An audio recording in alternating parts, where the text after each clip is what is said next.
Arushi home cooking ಚಾನೆಲ್ಗೆ ಸ್ವಾಗತ friends. ಇವತ್ತು ನಾನು ನಿಮಗೆ ಹೀರೆಕಾಯಿ ಮೊಸರು ಬಜ್ಜಿ ಹೇಗೆ ಮಾಡೋದು ಅಂತ ತೋರಿಸ್ತಾ ಇದ್ದೀನಿ. ಶುರು ಮಾಡೋಣ ಫ್ರೆಂಡ್ಸ್.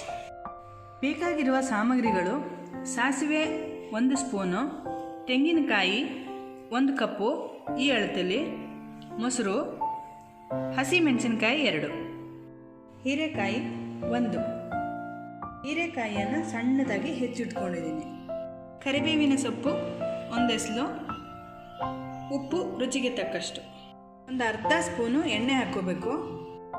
ಎಣ್ಣೆ ಕಾದ ನಂತರ ಸಾಸಿವೆ ಒಂದು ಅರ್ಧ ಸ್ಪೂನು ಹಾಕ್ಕೋಬೇಕು. ಕರಿಬೇವಿನ ಸೊಪ್ಪು ಹಾಕ್ಕೊಳ್ಳಿ.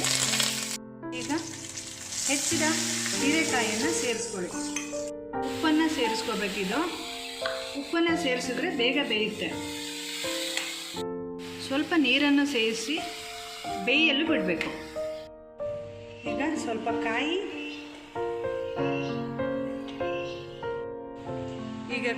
ಹಾಗೂ ಸಾಸಿವೆ, ಹಸಿಮೆಣಸಿನಕಾಯಿ ಇಷ್ಟನ್ನು ಹಾಕಿ ರುಬ್ಕೋಬೇಕು.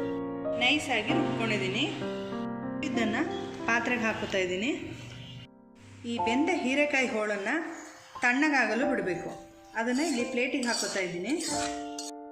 ತಣ್ಣಗಾಗಿರುವ ಹೀರೆಕಾಯಿ ಹೋಳನ್ನು ಇದಕ್ಕೆ ಸೇರಿಸ್ಕೋಬೇಕು. ಮೊಸರನ್ನು ಸೇರಿಸ್ತಾ ಇದ್ದೀನಿ. ಉಪ್ಪನ್ನು ಕೂಡ ಸೇರಿಸ್ಕೋತಾ ಇದ್ದೀನಿ. ಆವಾಗಲೇ ಸ್ವಲ್ಪ ಉಪ್ಪು ಹಾಕಿದ್ದೀನಿ, ಅದನ್ನು ನೋಡಿಕೊಂಡು ಉಪ್ಪು ಹಾಕಬೇಕು.